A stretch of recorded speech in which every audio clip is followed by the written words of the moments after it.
One thing I love about turkey hunting in the spring is listening to ruffed grouse drum. So today's episode is going to explore the biology of drumming and the science of drumming counts. It's actually an insane story that takes us from the 1750s all the way to artificial intelligence. So AJ, I have something embarrassing I need to admit to you. I have never heard a ruffed grouse drum. I've actually never even seen a ruffed grouse in person, but I have interacted with them before because in undergrad, I worked on a research project that was analyzing their scat samples, which was pretty cool, but I mean, that still doesn't count as hunting ruffed grouse, seeing a ruffed grouse, hearing a ruffed grouse drum, so that's still on my bucket list. Well, today we're going to take you as close as we possibly can to grouse drumming without actually experiencing it in the wild. This episode is going to start with unlocking the mystery of how male ruffed grouse make their drumming sound. Then it's going to explore the science and significance of drumming counts, and a little bit of crazy sidebars in between. And an apology in advance, the audio quality in our interview was a little degraded, but still clear enough to use. My name is AJ DeRosa, co-host of the Project Upland Podcast and founder of Project Upland. And I'm Gabby Zaldambide, the editor-in-chief of Project Upland magazine and AJ's co-host. This podcast series is an immersive experience that travels through time, stretches across landscapes, and delivers on the independent storytelling you have come to love. Listen in as we learn from researchers, biologists, and subject matter experts about birds, nature, conservation, dogs, and more. This is a glimpse into the crazy minds of the folks at Project Upland and the stories that do not always make it to print. A simple action like rating, reviewing, and subscribing has a huge impact on our small business. If you want to support our independent media further, head over to our Patreon, where you will find behind-the-scenes content, full-length interviews, resources, and even interact with us. Join us as we travel into the deepest, most obscure, and nerdiest realms of the uplands. These are your stories. Well, Gabby, I've come with receipts. So to start off, I'm going to play you and our audience a recording of a grouse drumming.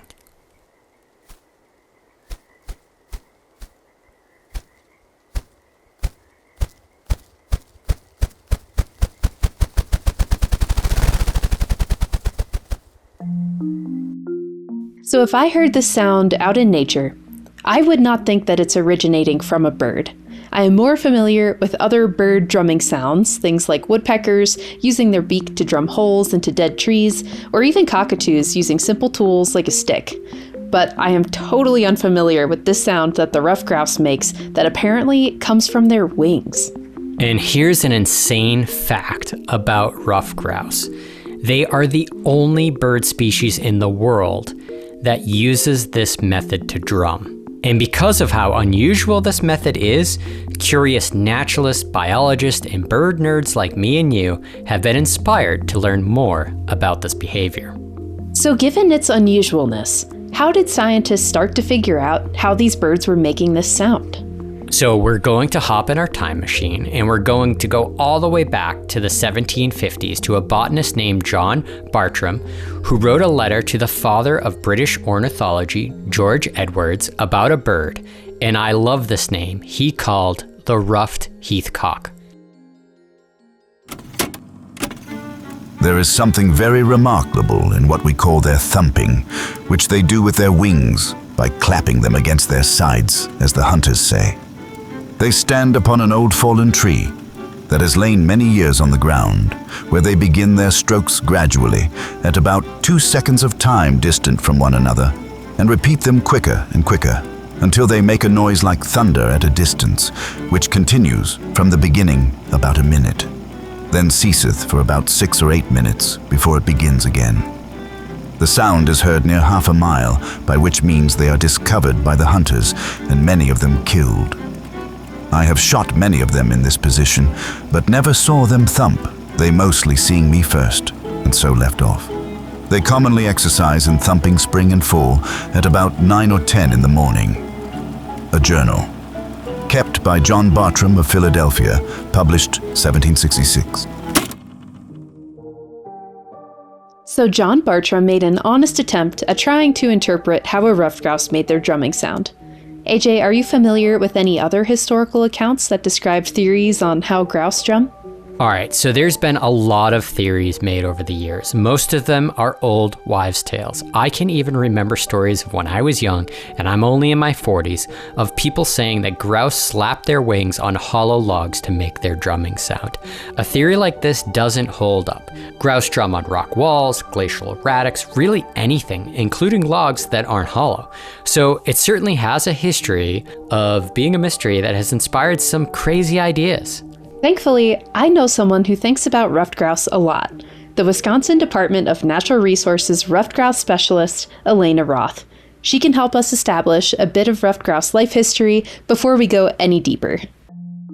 So my name is Alaina Roth. I work for the Wisconsin Department of Natural Resources, and my role is split in two. And a large majority of what I do day to day is the Vilas County wildlife biologist position. So that's a lot of habitat management. It's a lot of wildlife surveys, property management, focusing on one county in north central Wisconsin. And then the other portion of my job is to be the statewide ruffed grouse specialist. And that involves a lot of statewide coordination. We have a species management plan that was adopted in 2020 that has a lot of goals and objectives for ushering that species management into the future. So my job is to oversee and coordinate the goals of that plan.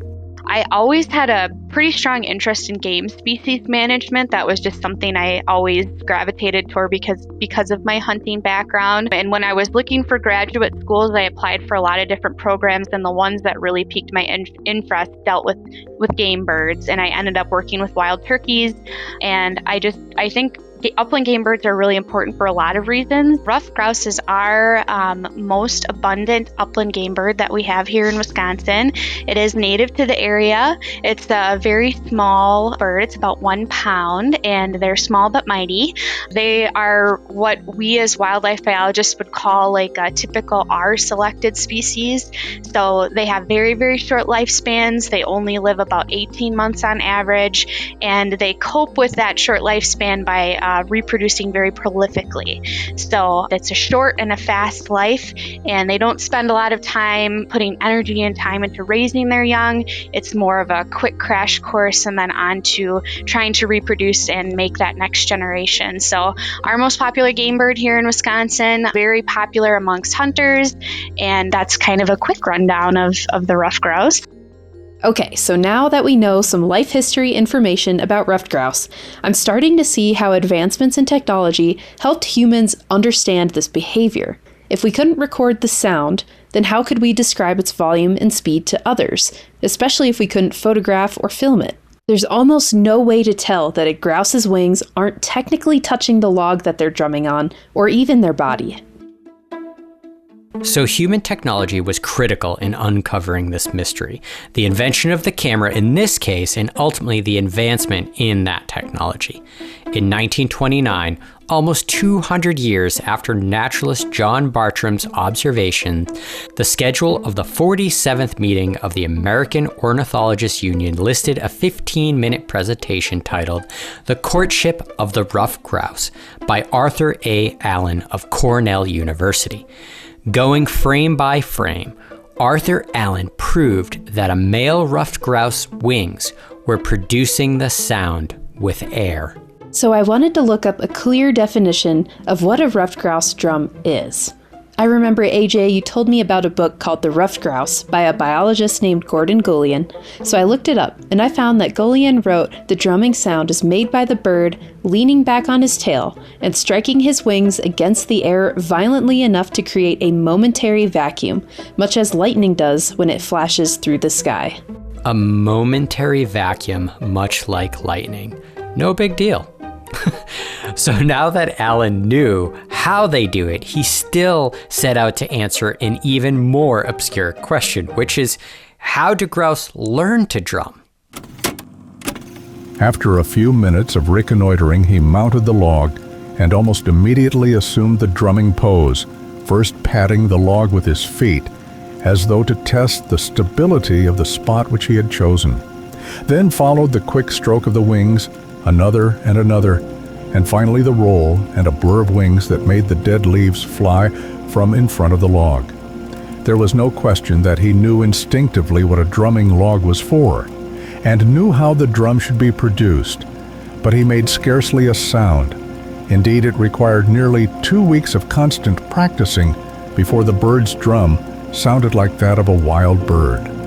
Since this bird had never seen nor heard another grouse drum, I think we are justified in concluding parenthetically that grouse inherit an instinct to drum, just as I believe other birds inherit the instinct to sing. Sex Rhythm in the Ruffed Grouse, the Auk, 1934. So this is really interesting to me because I am more familiar with songbird research than I am with ruffed grouse research. And something that I've learned through studying songbirds is that, yes, they are born knowing how to sing. They inherently know how to sing, but they don't know how to sing correctly. And their songs usually sound immature, just as immature as the bird is, right? And so they need to learn the correct cadence, tones, and volume from their parents and other mature breeding adults in order to properly learn how to make their song. And this seems to also be true about ruffed grouse drumming. They need to practice in order to get it right. The novelty of something like this just only serves to make me love ruffed grouse that much more. So if other birds, songbirds, are using their songs for breeding purposes, does that mean that ruffed grouse are using their drumming for breeding purposes as well? Male ruffed grouse in the springtime absolutely drum for mating purposes. They also drum for dominance reasons in the fall, and we'll get into that later.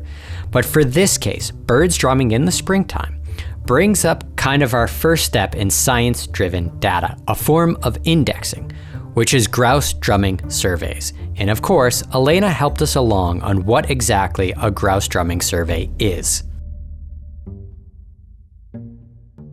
So drumming counts are a basic survey that we have done here in Wisconsin since the 1960s, and it is a survey where biologists and technicians and even volunteers will go out on a designated route, and they'll be 10 miles long, and there'll be 10 stops, and every mile you stop and you listen for 4 minutes, and you count the number of ruffed grouse drums that you hear during that time period.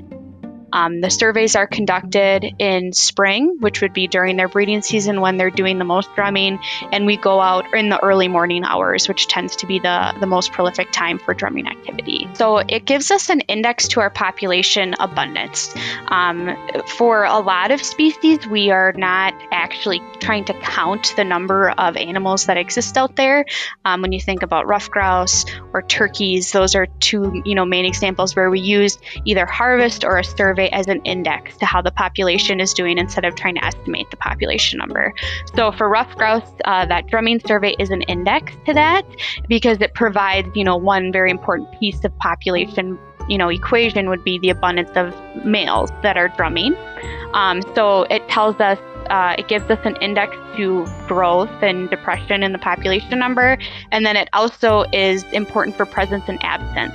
So like southwest Wisconsin, where we historically had ruffed grouse and now we have very few, we continue to do those survey routes to see if there's any new populations that are emerging in certain areas after a habitat treatment or something like that. Alaina mentioned this concept of an index. An index is just a simple statistical measurement used to track changes in population sizes or abundances. Indices are especially useful when counting exactly how many individuals make up a population is impractical or even impossible. So for crystal clarity, drumming counts are indexes, not a population count. Another common example of an index can be gathered from wing and tail surveys. If you're unfamiliar, wing and tail surveys are commonly used ways for wildlife biologists to gain information from hunters. Hunters submit a wing and tail from their birds they killed, and biologists are able to determine whether the hunted birds were male or female and mature or immature. Biologists can use these numbers to estimate male and female bird ratios, as well as estimate whether more immature or mature birds are present. One other thing worth noting here is that just because a lot of birds are drumming in the spring, that doesn't necessarily mean there will be insane ruffed grouse numbers in the fall. Chick mortality, which kills the most ruffed grouse, happens in the spring after the males are done drumming. How much cold, rainy weather occurs after the drumming season is a better indicator of how many grouse will be in the woods come fall, because chicks struggle to thermoregulate in those conditions, and many die from exposure. Well, I'm going to take a sidebar here on fall drumming behavior. When hunting in the fall time, there are seasons when you hear no birds drumming. There's seasons when you hear some birds drumming, and there are seasons when you hear a lot of birds drumming. And really what this comes down to is populations are really high on years you're hearing a lot of birds drumming because they're competing for limited drumming sites.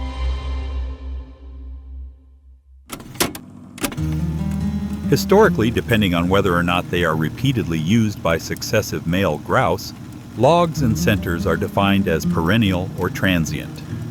Annually, a log may be used as a primary, alternate, or perhaps incidentally as a secondary drumming log. During drumming duels, logs or objects with no prior history of use may be used briefly as challenge sites. The status of the male grouse established on a log with relation to his predecessor may be that of a new drummer on a log not used before, a replacement drummer, a displacement drummer, having routed his predecessor, or a repeat drummer. The social status of the male grouse established in an activity center may be that of the dominant drummer, the subdued alternate drummer, a satellite drummer sharing a center on nearly even terms with the dominant male, or the non-drummer, who is apparently not persistently associated with any definite log or activity center. Selection and Use of Drumming Sites by Male Ruffed Grouse by Gordon Gullion, The Auk, 1967. Gordon Gullion is perhaps the most renowned ruffed grouse researcher within the community, and his work on science of drumming is unmatched. His career spanned more than 60 years, and he is deserving of his own Project Upland Podcast episode. But he is unavoidable on this topic, and his work helps us understand the connection between drumming and habitat needs. Gullion's work includes the study of over 2,000 drumming sites that have been boiled down to some of the most important information in drumming research, even 40 years after it was written. Through his work, Gullion even found fascinating time patterns. While the average time between drums was 4 minutes, ruffed grouse that were not engaged by either a mate or a challenger would decrease drumming in a pattern of 4-minute intervals. To quote Gullion's research, at other times when a single bird is drumming and not being answered by others. The intervals between drums may be at multiples of 4 minutes, that is, at 8, 12, or 16-minute intervals. If you hear a drumming break, decrease in length, it is an indication of a male bird being excited by the presence of another bird. At this point, drums can happen as often as 1 minute apart. So when we talk about drumming counts now, understand how picky a male ruffed grouse is as it relates to selecting a drumming site. Drumming counts can also be an index of good habitat, and we're going to let Alaina describe that a little more. Yeah, so as I said, they are a very short-lived species, and they have a few significant things that they need to check off their life cycle list in that short amount of time. So they are born precocial, which means that as soon as they hatch, the day they hatch, they're up and out and moving with mom. And that's different than like an altricial songbird that'll stay in the nest and be featherless and helpless and blind for a while. Ruffed grouse, they're basically born running on the ground right off the bat. The first 2 weeks of their life, they are flightless, so it's really important for them to have super high quality brooding habitat that typically looks like open areas that have a lot of forbs, so flowering plants, and then that will host a lot of insects, which are very protein rich and help them grow those flight feathers. After 2 weeks or so, when they can start to fly and evade predators, their chance of survival goes way up, but those first 2 weeks, they're pretty iffy. Survival's pretty low. So it's important for them to have that really open, herbaceous, fade-intolerant habitat next to a very, very dense, thick forest cover, so that if any sort of predator comes by, whether that's aerial predators like hawks or owls, or ground predators like raccoons, fox, coyote, they have that really thick cover that that they can escape to very close by that open cover that's important for foraging. Once they get to be a little bit older, they'll head into fall. And in the fall, they need a lot of different types of food sources. So once they get to be adults, they kind of move away from the insect type stuff, and then they will rely a lot more on hard and soft mast. So in Wisconsin, that would be acorns, hazelnuts, blackberries, raspberries, stuff like that. And all of those plant species are really quite shade intolerant again. So young successional forest habitat is really a huge part of their whole entire life cycle. As they go into winter and they're full-fledged adult, they rely on a little bit older forest, so forest that's age about 15 to 25 years old, and that will produce, in Wisconsin, typically we associate that with aspen forest, and that produces catkins, which are the male flowers of those forest tree species that are really important winter food sources. So throughout their life cycle, they really rely a lot on young forest. We consider them a habitat specialist, but they really need like a patchwork of different ages of forest to complete all their life cycle needs. So it's kind of interesting in that each part of their life history, they need a little bit different habitat type. Another fun fact about ruffed grouse is that healthy populations of them commonly exhibit something referred to as a 10-year population cycle. This means that their populations predictably increase and decrease, and the cycle repeats every 10 years. Additionally, grouse are often referred to as a bellwether species. In other words, if their population declines beyond the predictable and recurring 10-year pattern, it sets off alarm bells. Wisconsin has been an interesting case study because as recently as the 80s and 90s, we had very good grouse populations spread across, I would say, 2/3 of the state. We had very healthy populations in the southwest part of Wisconsin, which we call the driftless area. A couple of decades ago, unfortunately, we've experienced some pretty significant habitat loss in that area, and the ruffed grouse have become almost undetectable. And we've noticed that as those populations declined in that area, that 10-year cycle became less and less pronounced. So it's something that as the population declines, it's harder to detect that cycle. In northern Wisconsin, we still do see a strong relationship with that 10-year cycle. Here, our cycles peak typically in years that end in 9 or 0, and then around, 4 or 5 years that end in 4 and 5, we're in our troughs or our valleys of that 10-year cycle, and that has held fairly consistent for the northern part of the state. There's been a lot of talk about why that cycle happens, and I don't know that scientists have ever landed on a exact reason that they can really, show hard evidence for. There's been, I think the most leading theory I've heard in recent years is that it has a little bit to do with goshawk populations and how their population cycles. So not unlikely or dissimilar to like snowshoe hares and lynx populations that you've seen in some of those classic studies. I don't know how thorough and rigorous that theory is, but that's kind of the main one that I've heard other researchers talk about. So Gabby, I'm going to move to the technology side of this story. And it's about advancements in how drumming counts can be conducted using remote sound recording equipment and interpreting data using artificial intelligence. I sent you a paper, and I found this paper when I was writing an article about grouse drumming that you edited. And the name of that study was the Automated Recognition of Ruffed Grouse Drumming in Field Recordings. I got to actually work on a very similar project when I was in graduate school. I worked for Louisiana State University, and we were deploying these ARUs in South Carolina on a wildlife management area to detect gobbling turkeys. So it's pretty much the same concept, but for a different species. They're basically just a recording unit that you deploy up in the trees with a microphone, and they have chips, and you insert batteries, and every week or so you go out, you collect the chips, and then you take that raw data and you can put it through software that you can program to tell basically that you want them to search for all sounds that fall within the megahertz range of what a drum would sound like. So these things are recording all the time, or for whatever program you set them to. So for grouse, you'd probably do early in the morning and then just turn them off throughout the day to save save battery and storage space. And you put it through a software program and you tell them that I only want to basically see this frequency, because this is the frequency that drums should fall in. It should clear out all that other data and give you only sounds that fall within that range. There is potential for it to be a very effective tool for things like this, whether it be ruffed grouse, turkeys, warblers, whatever. There's potential for it to be extremely helpful. Right now, our survey routes are, we're confined to roadways because that's where it's, time efficient. We couldn't walk 10 miles and be as efficient. So we could deploy these in more remote areas.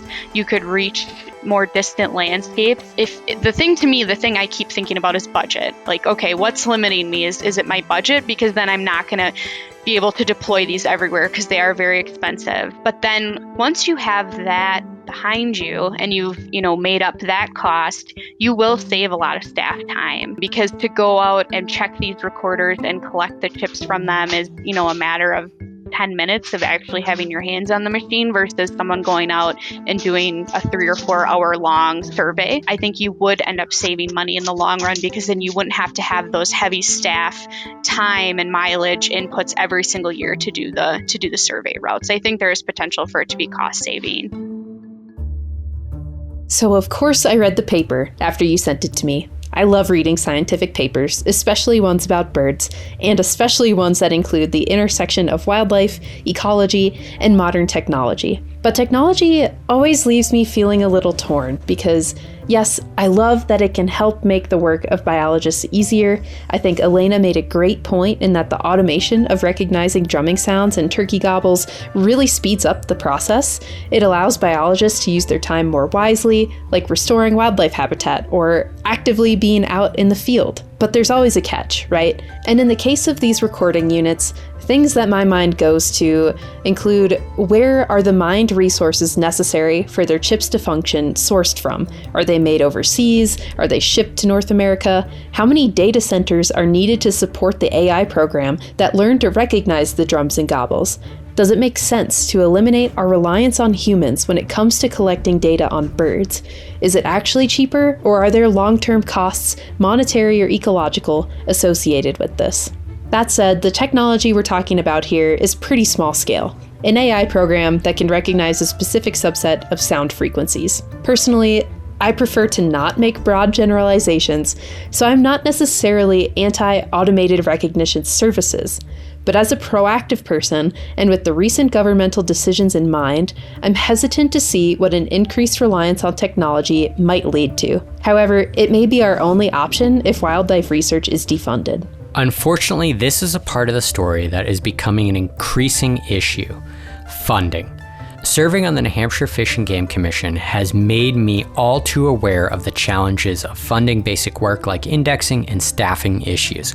Wildlife agencies throughout the whole country are facing these problems in varying degrees, and technologies like this could hopefully help us do more with less, providing an agency can get past the initial investment. Something like this is a great way to leverage a local nonprofit to help a state agency buy equipment. It's something fully in our control as hunters and people who care about the science. I also get excited about the stability of the data using technology like this. Not that biologists are out there making massive human errors, but things like hearing issues, or if someone forgets to turn off their truck engine, or even how often the survey is conducted can really be a thing of the past.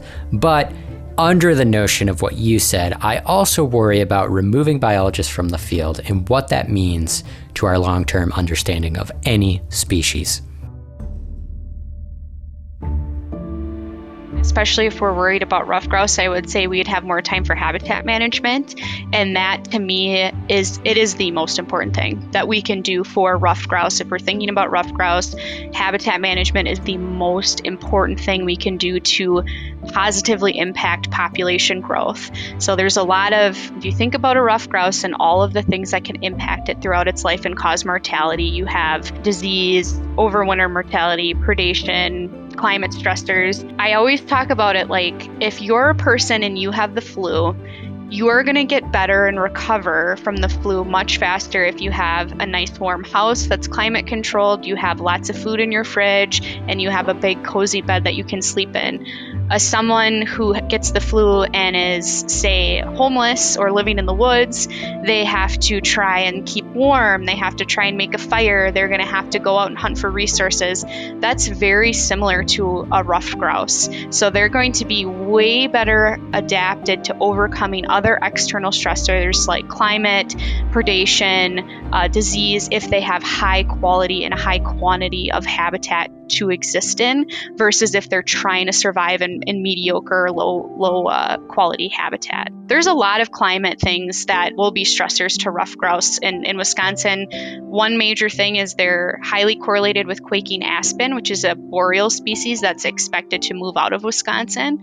So we'll have to find some kind of surrogate habitat that's useful for them. And then another main one is ruffed grouse rely on snow roosting, which is a behavior where they basically dive into a pile of light, fluffy snow, and they'll roost in there overnight for protection from predators and then thermal cover. It's very insulating. As we have fewer and fewer of those kind of light, fluffy, predictable snow events, that's going to be harder. So they're going to need more conifer cover. There's a lot of climate things that are going to affect ruffed grouse. And actually at UW-Madison, there's several students who are working very diligently looking at some of those climate models and how they'll impact ruffed grouse. Today, we've spared everyone some of the more obscure of Gullion's research, and I would certainly encourage anyone who's interested in ruffed grouse to read his book.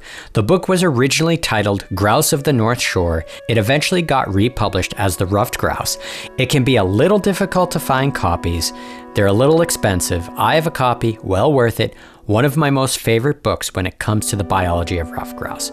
His career was significantly tied to the Ruffed Grouse Society, and we can thank them for so much of the funding that went into his research and his legacy. This exploration on ruffed grouse drumming is a great example of how complex and interesting ruffed grouse truly are. And although these birds can be finicky, as AJ has attested, they are a symbol of a diverse, healthy ecosystem. Plus, as someone who's also a huge Aldo Leopold fan, all this talk about ruffed grouse got me thinking about his famous quote. Everyone knows that the autumn landscape in the Northwoods is the land plus a red maple plus a ruffed grouse. In terms of conventional physics, the grouse represents only a millionth of either the mass or the energy of an acre, yet subtract the grouse, and the whole thing is dead. It's unmistakable. It makes me very grateful to live where I live. I love living in northern Wisconsin. I think it's so special here. I think it's a very underrated place, and I'm just very glad to be here. So to me, hearing a ruffed grouse drum is like an emblem of northern Wisconsin. That's kind of the gut feeling I get. If you've enjoyed this episode, consider subscribing to our Patreon. There you will find our full-length interview with Alaina Roth, links to resources we used to create this episode, and more behind-the-scenes content. As a small business and independent storytellers, your support means everything to us. After all, these are your stories. This episode was produced by myself, Gabby Zaldenbide, AJ DeRosa, and Jennifer Wapensky. The editing of this episode was done by myself and AJ DeRosa. Special thanks to the Wisconsin Department of Natural Resources ruffed grouse specialist, Alaina Roth.